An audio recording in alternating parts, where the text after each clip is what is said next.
Bueno, pues muy buenos días a todas y todos. Hoy nos encontramos en otro episodio más de Conversando. Tenemos como invitado al doctor Eduardo Batllori. Muchas gracias, doctor, por estar aquí. Gracias por la Eh, invitación.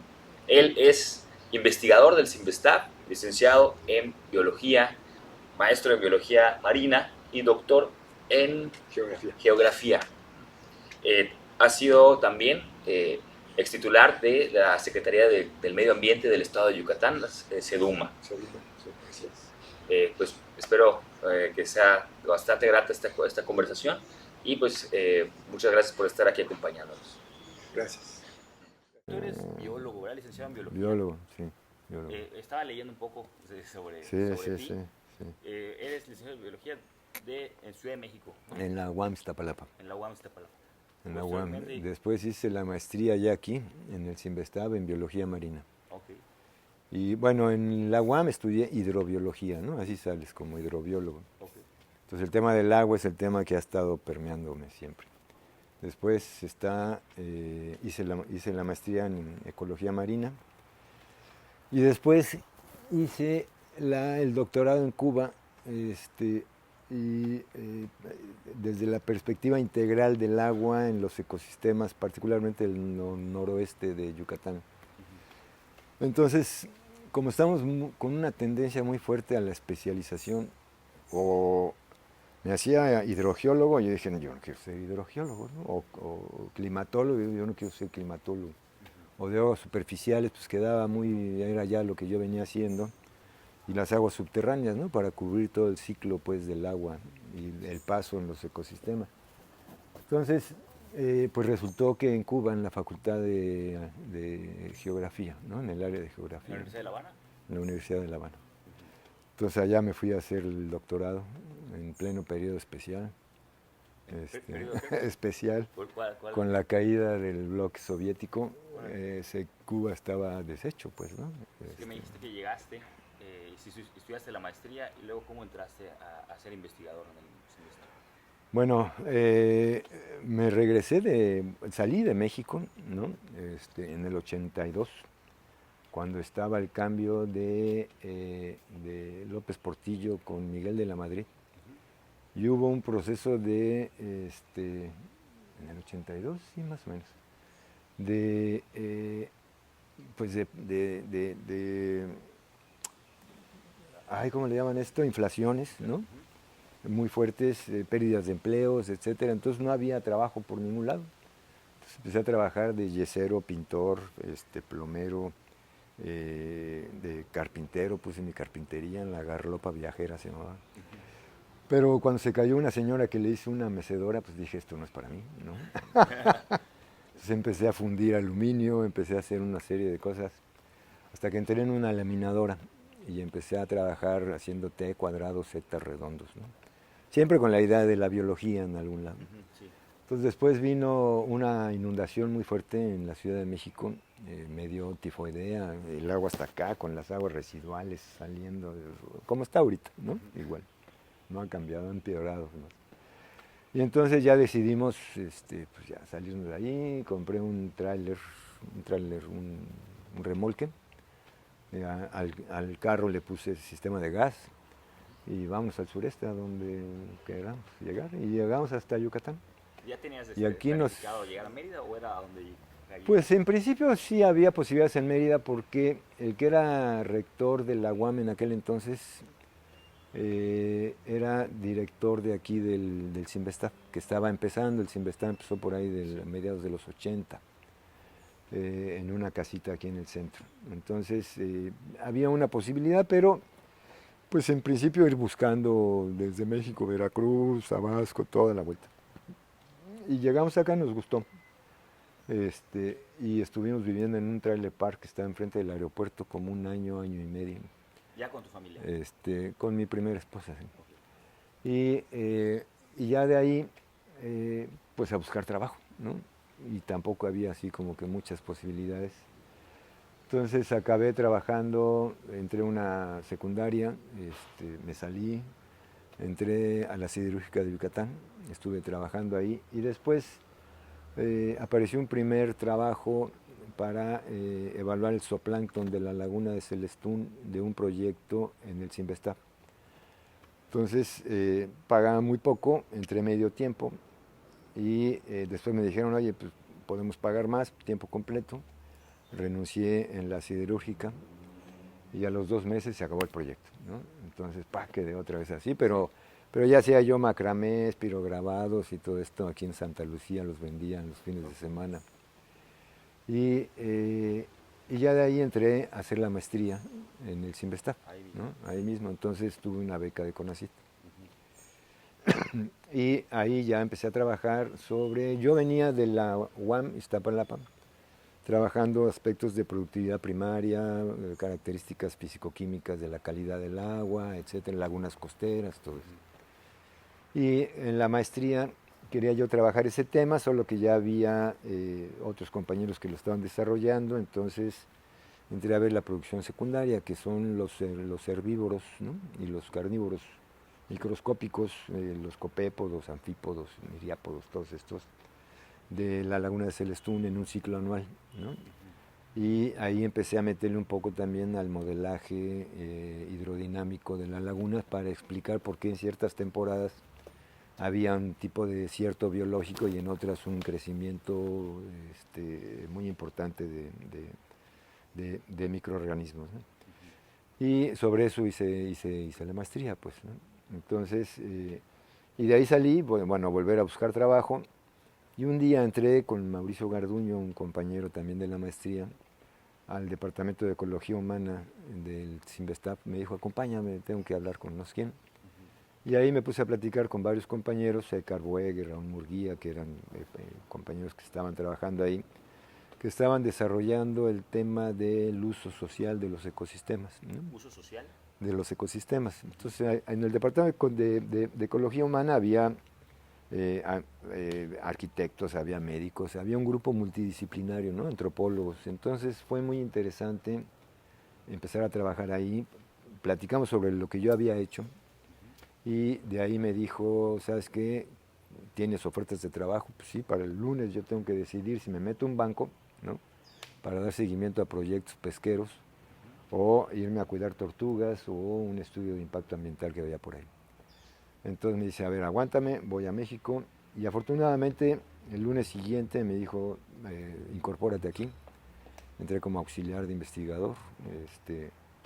Y, y ya de ahí me quedé trabajando primero en Río Lagartos, ¿no? Con toda la problemática que había de la industria salinera y la actividad pesquera dentro del área natural protegida. Entonces había una situación de conflicto muy interesante para desarrollar ahí. Y me integré al área de usos sociales de los ecosistemas. Entonces mi línea de investigación fue de la historia y el uso social de los ecosistemas, particularmente costeros, ¿no? Implicando el agua, y el impacto ambiental que las actividades humanas generan sobre el régimen hidrobiológico y la evolución de estos ecosistemas en el tiempo. Pero me llama la atención eso que dices, el uso social. El uso social. ¿Qué específicamente podría explicar? Pues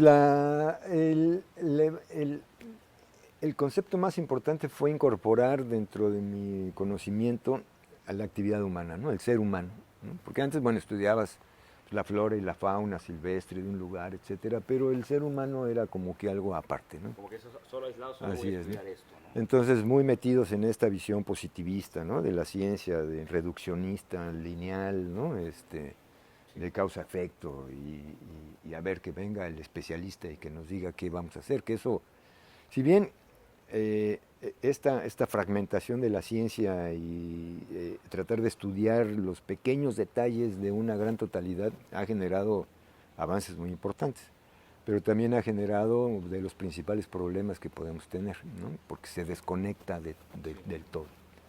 Entonces, ahí en este departamento, pues la idea era romper con esas miradas positivistas, con esas miradas lineales y empezar a ver la complejidad, ¿no? El sistema, cómo opera el sistema, cuáles son las relaciones que hay entre estos elementos, que si bien la ecología ya lo tiene, ¿no? Que es la relación de los seres vivos con su entorno, la relación, ese es el punto fundamental. Entonces el ser humano pues, es un factor muy importante hoy por hoy ya en el desarrollo de cualquier ecosistema, ¿no? Entonces ese paso fue muy interesante de empezar a ver la totalidad de las relaciones, las características emergentes cuando ves la totalidad y no solamente las partes. De ahí los servicios ambientales es un tema que ha ido emergiendo alrededor de todo esto. Pero aún en el tratamiento ya de los problemas de la relación sociedad-naturaleza, son estas áreas ya estructuralistas, constructivistas, por ejemplo, el pensamiento sistémico que hoy por hoy suena mucho, ¿no? La economía circular y varias de estas cosas. De hecho, en la economía hay dos teorías que han ido emergiendo, que han ido permeando muy fuerte, que es la economía ambiental. Y esta, si bien no hace una crítica fuerte hacia las formas de apropiación de la naturaleza, extractivistas, etcétera, del ser humano, sí empieza a buscar procesos que den sustentabilidad al desarrollo, ¿no? Entonces, pues ya todo lo que tiene que ver con servicios ambientales, con la valoración de estos servicios ambientales, las cuestiones de fragilidad, de vulnerabilidad de los ecosistemas, la situación del umbral, antes de que vengan cambios importantes en estos ecosistemas. Y está la otra variante, que es la economía ecológica, que Elinor Ostrom empezó a empujar a través de su llamado en aquel entonces del 72, ¿no? Y que ya tiene implicaciones en que tenemos que empezar a buscar cambios importantes en la relación. Ya no podemos seguir con los mismos procesos que se están manteniendo, que hay que buscar cambios importantes y un vínculo mucho más adecuado. Entonces los temas ya de fragilidad, vulnerabilidad, y con la posibilidad también de manejo de ecosistemas, considerando que ya no son esos ecosistemas prístinos, ¿no?, del clima, con esas teorías que le mencionas, sino que son sistemas abiertos, disipativos, autoorganizativos, etcétera, que tienen un equilibrio dinámico. De hecho, nosotros somos como paquetitos de energía que van viajando en el espacio y en el tiempo fuera del equilibrio termodinámico, ¿no? Y que tenemos relación con el exterior. Entonces, cuando este concepto de disipativo, ¿no?, es un concepto muy interesante porque cuando hay una perturbación en un sistema, puede generar desacomodos internos y genera estas estructuras disipativas, que es generar entropía, agarrarse de la entropía general y mantenerte fuera del umbral de desestructuración y poder soportar esos cambios y regresar a tu estado actual, ¿no? De hecho, nos sucede a nosotros cotidianamente. Si tú vas caminando muy tranquilamente porque vas a una tienda de conveniencia a comprarte unos cigarros a las 2 de la mañana y te sale un perro ahí ladrándote, bueno, lo primero que sucede es que sueltas adrenalina, ¿no? Pero esa adrenalina te suelta calor, sientes un calor muy fuerte. Y ese es el proceso disipativo, digamos, ¿no?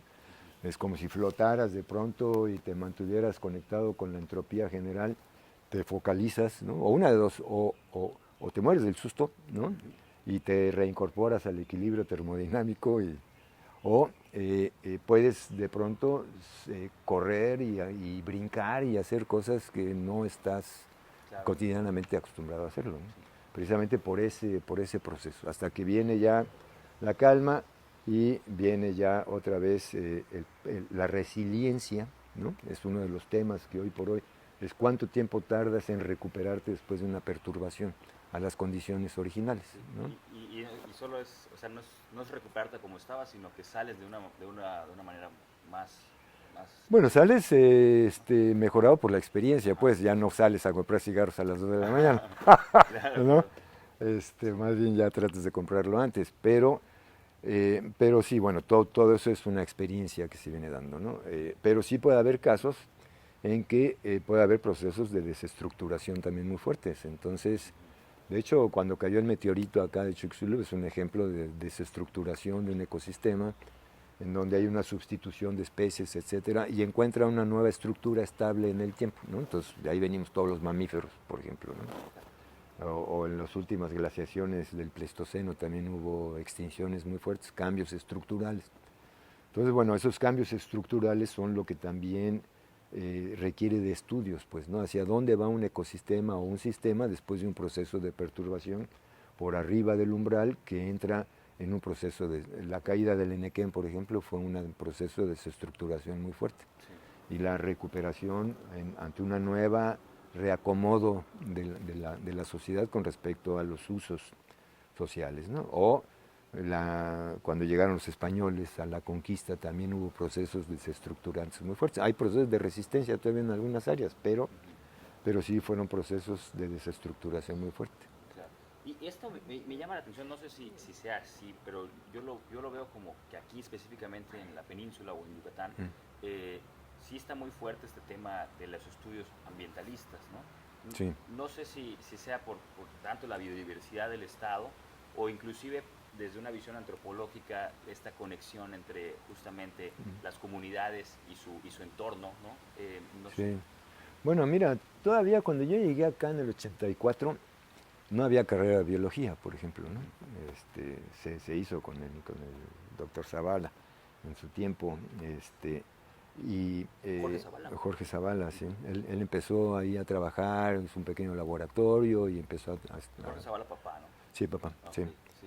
Entonces, y ya después vino esta carrera, pero bueno, Mérida es la capital burocrática administrativa de la península, digamos, ¿sí? Entonces, se fue conformando una serie de centros académicos y de instituciones de investigación muy fuertes. Entonces, hoy por hoy, Yucatán es la capital académica y de investigación del sureste, digamos, ¿no? Sí. No solamente de la península del sureste, sino de la región sureste en su totalidad, ¿no? Oaxaca, Chiapas, Guerrero, Puebla, Veracruz, etcétera, Tabasco. La UNAM ha venido a incorporarse muy fuertemente, el CIATJ, hay una serie... ¿no? Sí, pero además está todo el Parque Científico y Tecnológico que se hizo aquí en Sierra Papacal, ¿no? Y ha habido un crecimiento de universidades privadas, públicas, en fin, muy fuerte. Y eso ha permitido, pues, empezar a trabajar. Lamentablemente todavía muchas tienen estas visiones reduccionistas, ¿no? Son pocas realmente las que tienen la visión de sistemas, ¿no? De eso que lo ven de manera aislada, ¿no? Exactamente, ¿no? Es el especialista que va a resolver. Esto ha generado daños muy impresionantes. Algunos ejemplos es, por ejemplo, cuando se hizo el refugio faunístico de Celestún, ¿no? De que, a ver, traigan al biólogo, pues están los flamencos, hay un proceso de visitas a los flamencos incipiente, ¿cómo vamos a proteger a estos flamencos? Entonces, bueno, ahí viene el biólogo, con una mirada neutra, ¿no? A observar la realidad, a interpretarla y a esgrimir una serie de recomendaciones que derivan en un aparato burocrático pesadísimo dedicado a la inspección, vigilancia, comando y control de áreas, ¿no? En este caso las áreas naturales protegidas. Pero, si bien en aras de proteger a estos organismos, pues en el artículo 4 de la creación de la reserva decía que estaba prohibida toda actividad humana dentro de la misma. Y entonces, ¿qué haces con las 4,000 personas que viven en Celestún, por ejemplo, ¿no? De entrada los conviertes en delincuentes ambientales a todos, ¿no? Y tienes que empezar a incorporar procesos de represión y de limitación dentro de sus propias actividades cotidianas, ¿no? Y esto choca mucho también con las prácticas tradicionales de las comunidades indígenas, ¿no? Sí, claro, particularmente las comunidades indígenas. Todos los milperos, ¿no? Los que construyen las viviendas, los que hacen carbón, los que hacen...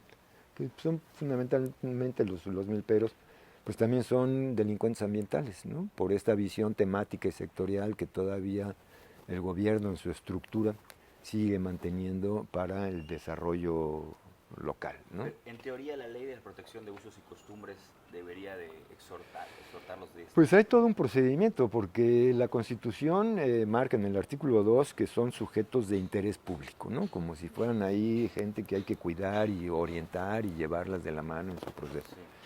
Pero da la salida de que sean los estados los que legislen en favor de establecer, y en el caso de Yucatán, la Constitución establece que son sujetos de derecho público. Y esto permitiría entonces promover el autorreconocimiento y la autonomía para generar procesos de autorganización interna de las comunidades, cosa que todavía le falta mucho por empujar, ¿no? pero cuando menos en los niveles estatales se abre esa posibilidad para brindar. Platicando antes, o nos poníamos de acuerdo, Sí. que ahorita te metiste mucho en la investigación. ¿Sigues investigando ahorita? Sí, bueno, regresé de gobierno y estoy en el CIMBESTAF ahorita. Y bueno, retomé algunos trabajos de Chavijao, de qué pasa después de que los agentes externos se retiran de una comunidad, cómo queda la comunidad con los cambios que se efectuaron en ese sistema, ¿no?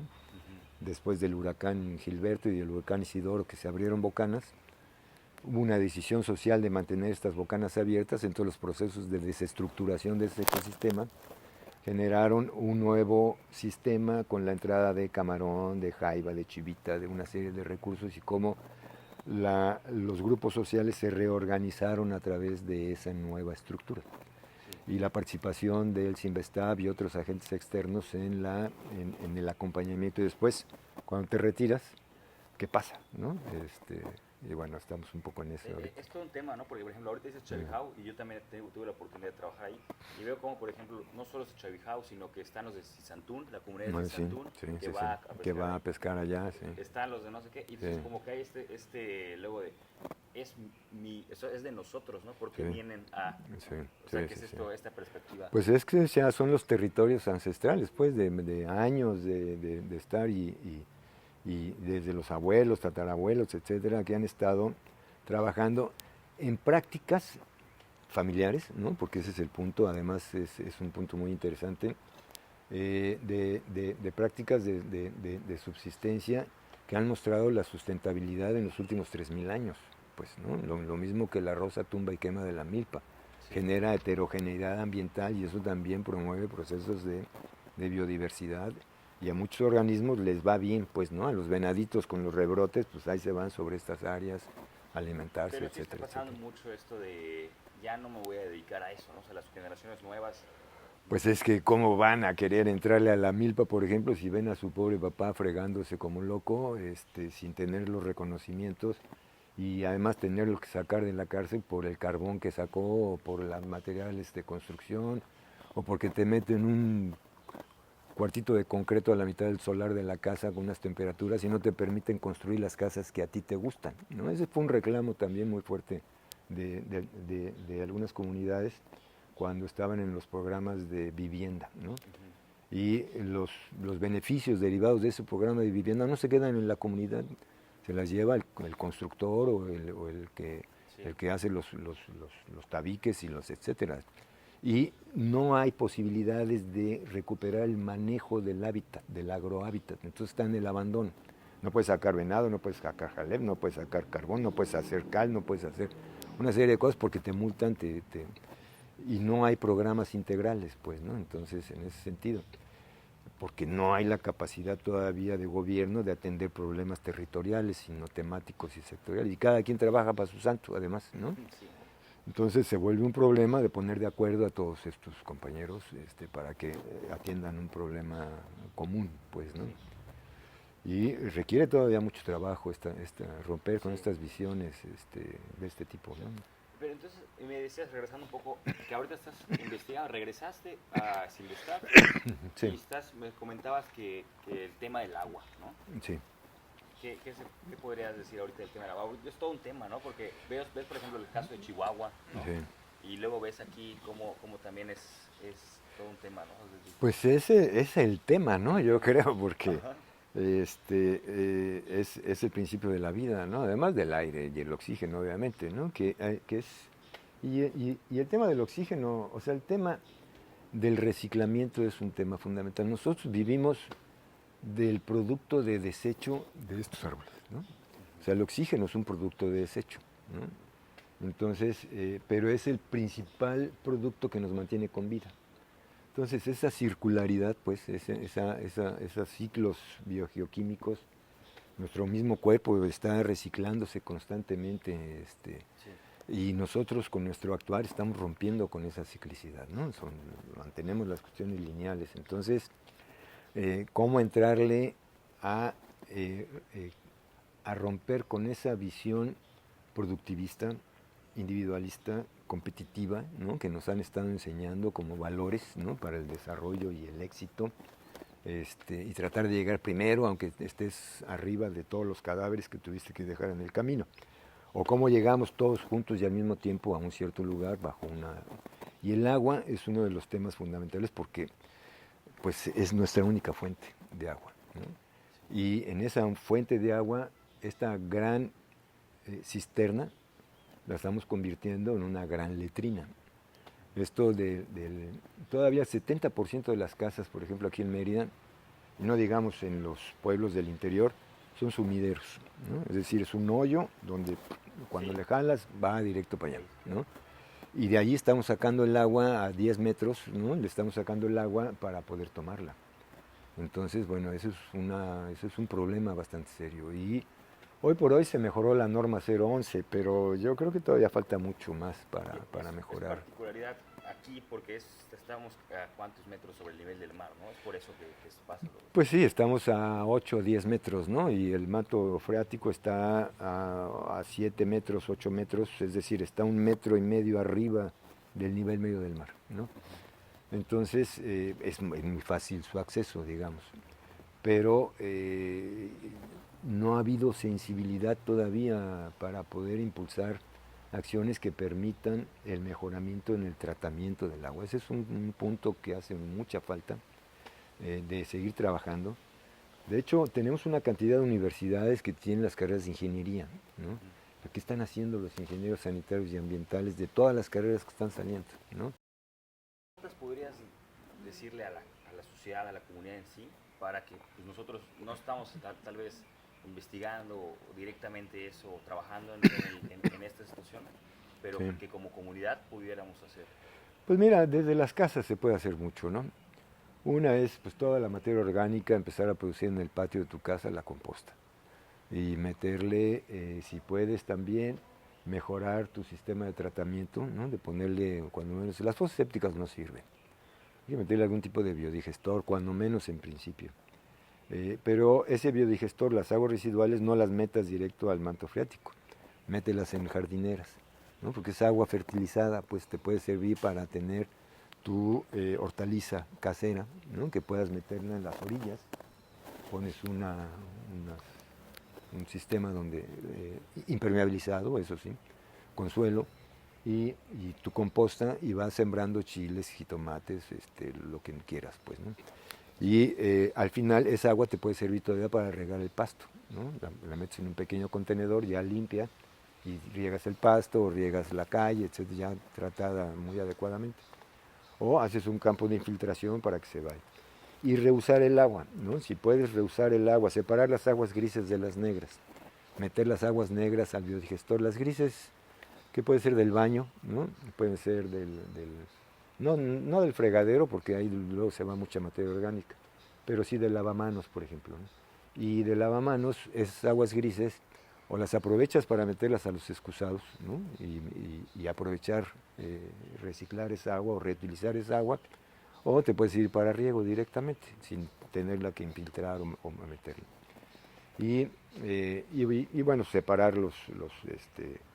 el cartón, los plásticos, etcétera, que te sirva como una caja de ahorro, ¿no? De hecho, tratamos de empujar también que en vez de que te cobren por la recolección de la basura, deberías recibir un pago, ¿no?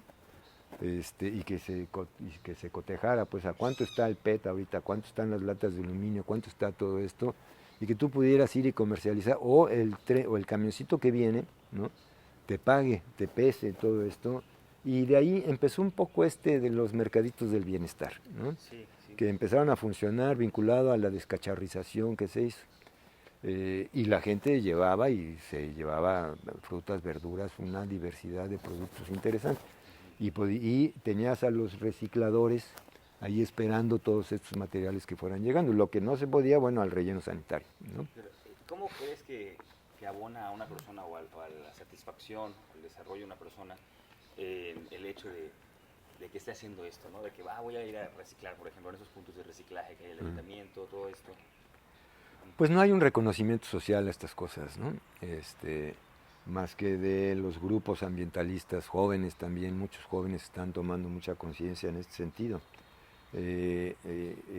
Pero falta todavía mucho, ¿no? Deber haber, no sabes el trabajo que costó, por ejemplo, el tema de los agroquímicos, ¿no? Y de poder impulsar el tema de la recolección de estos agroquímicos, 70 toneladas anuales de materiales de desecho, de envases de agroquímicos, se quedan tirados por todos lados. Entonces empezar a recolectar esto fue un tema realmente importante.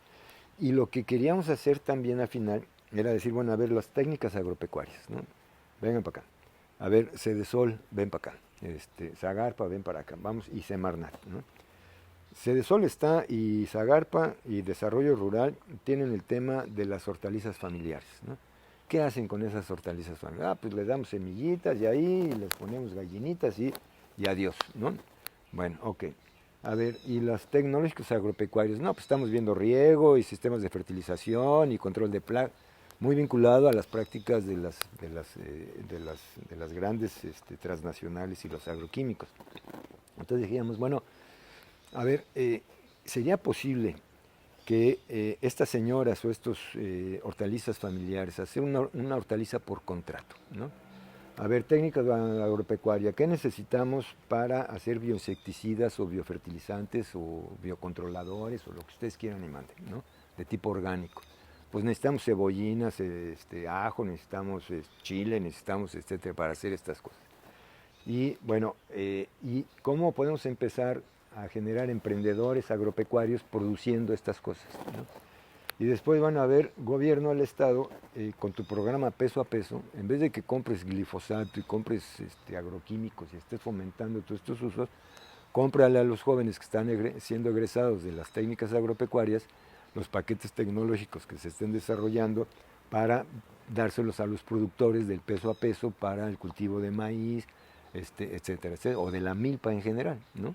Y entonces generamos un círculo virtuoso en donde todos estos cultivos de las señoras que están 3,000, 4,000, que ya puedas tener funcionando, en vez de que estén con sus rabanitos sacándoles y a ver a quién se los venden, bueno, pues no te hagas una especie de CONASUPO estatal, ¿no? Que pueda captar todo esto, distribuirlo, fomentar con emprendedurismo, porque había una área de gobierno que impulsaba estas cosas, y a ver, Zagarpa y Desarrollo Rural, pues métele a los programas concurrentes peso a peso y hacemos un círculo y recolectamos todos los envases de agroquímicos y hacemos una valoración de salud de las señoras, de los niños que están teniendo problemas de cánceres y controlamos que ya heptacloro, endosulfán, aldrin, lindano están prohibidos y se siguen utilizando, ¿no? ¿Dónde están esos inventarios? Y vamos a sacar todos estos compuestos orgánicos persistentes y mucho gusto y adiós. Y en los casos especiales, bueno, sí utilizarlos, ¿no? Pero ya no es posible estar haciendo estas... ¡May, qué trabajo! Sí, dificilísimo lograr esas cosas de círculos virtuosos al interior del gobierno, porque está estructurado así, pues, ¿no? Temático, sectorial, el encargado es un administrador que a lo mejor va a brincar para diputado, va a brincar para otras cosas, ¿no? Justo eso te iba a contar ya para ir cerrando.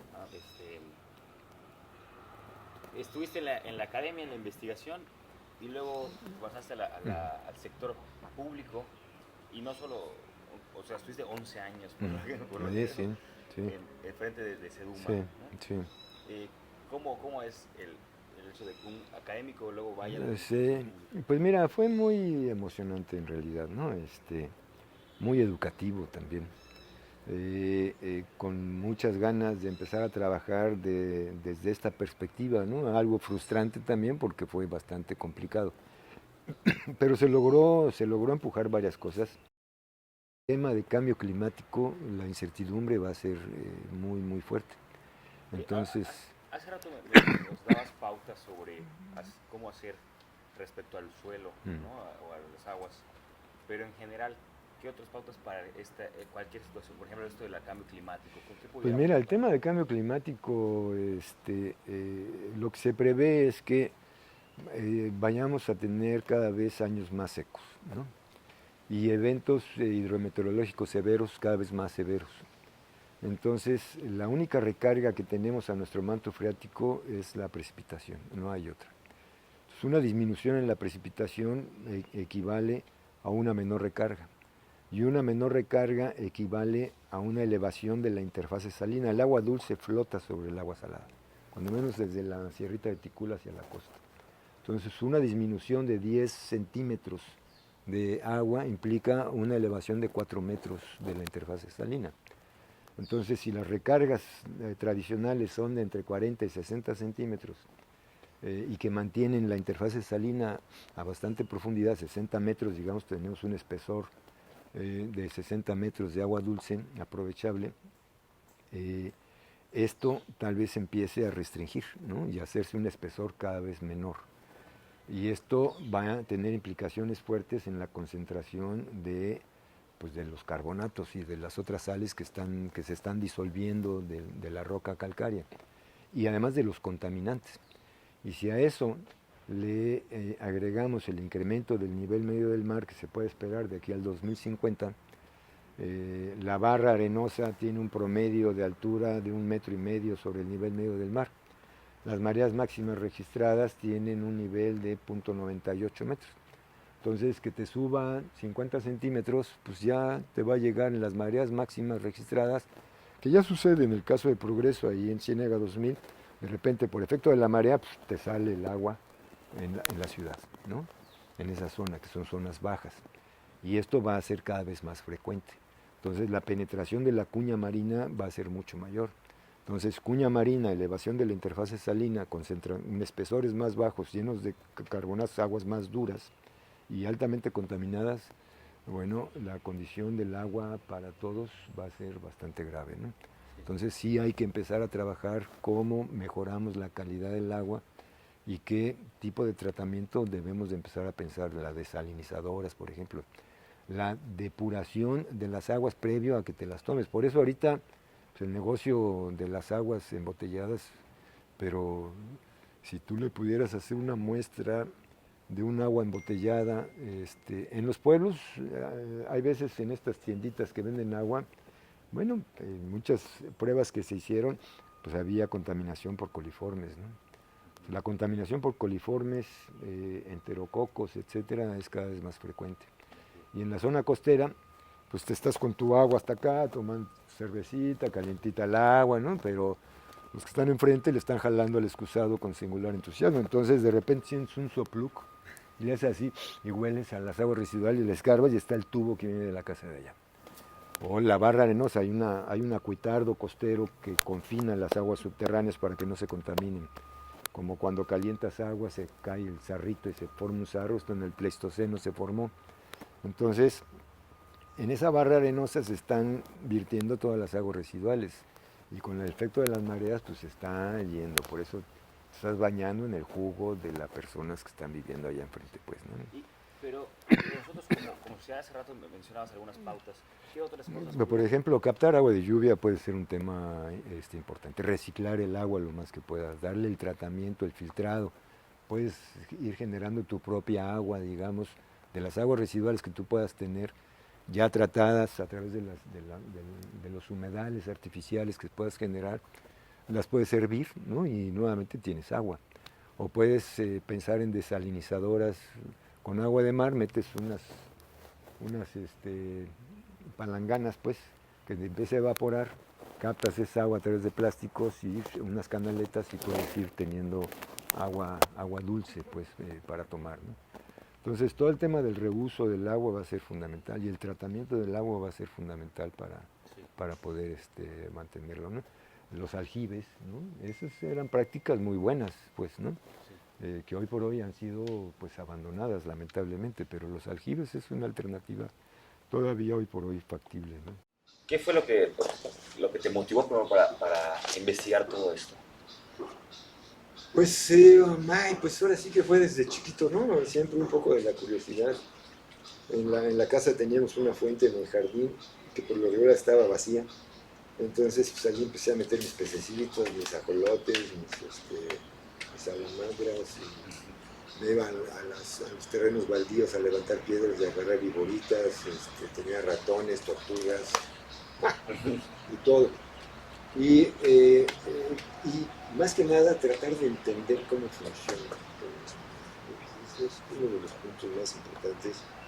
De hecho, observar la naturaleza es un tema muy enriquecedor, ¿no? Cómo funciona, cómo trabaja en el tiempo también, reconocer las regularidades y cómo nos acercamos nosotros a esta naturaleza. Entonces, pues de ahí, digamos, empezó un poco.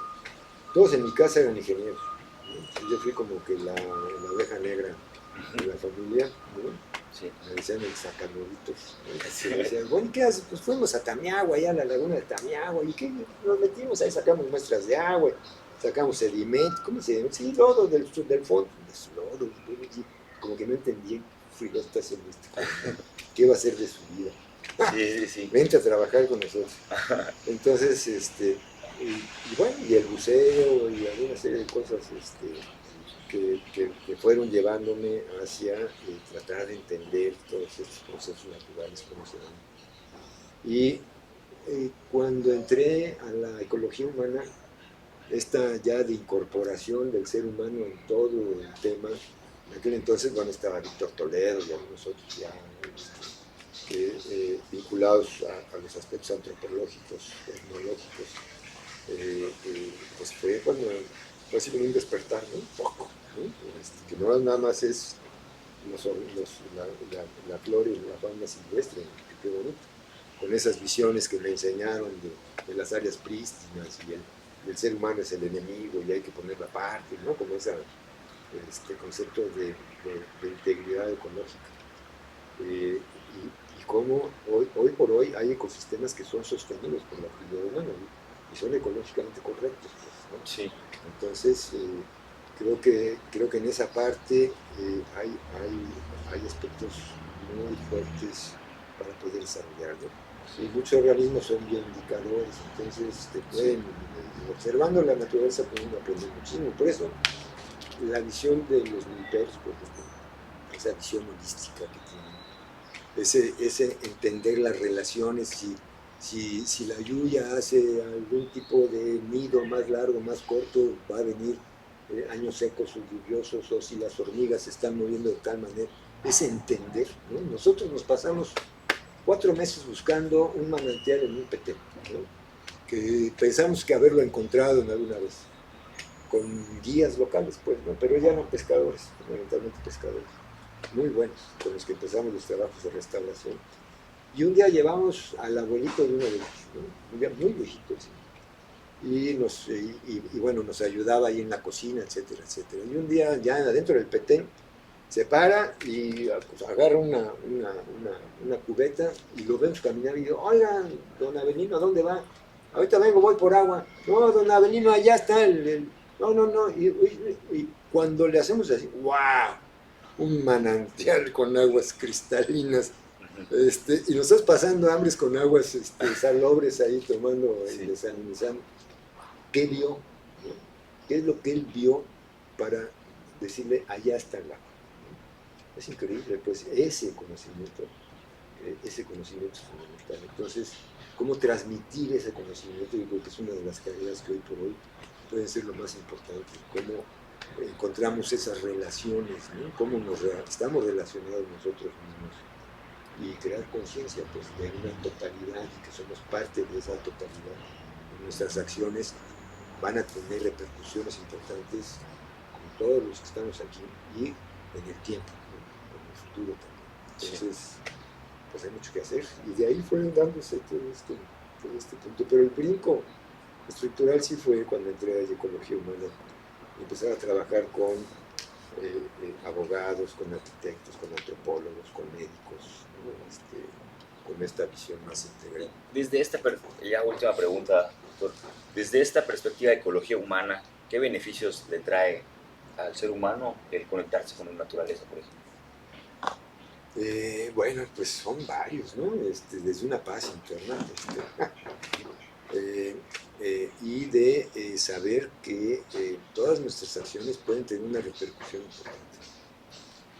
Que no son los efectos lineales, pues, ¿no? De voy, quito, saco y me llevo yo solito. Romper con esa visión.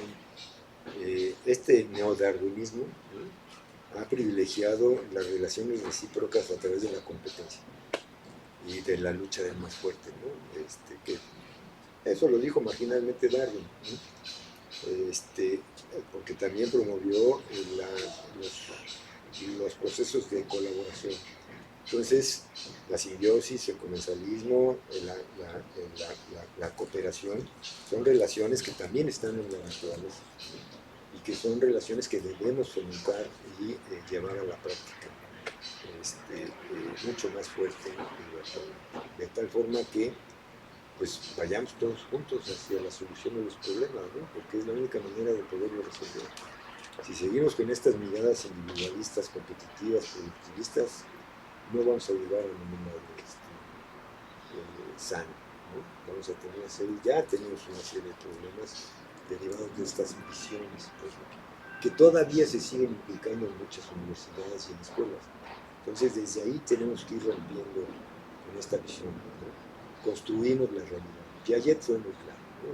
Lo estudió con sus hijos. La realidad se construye. Yo soy ciego a lo que veo en físico, ¿no? Y un abogado es ciego a lo que yo veo.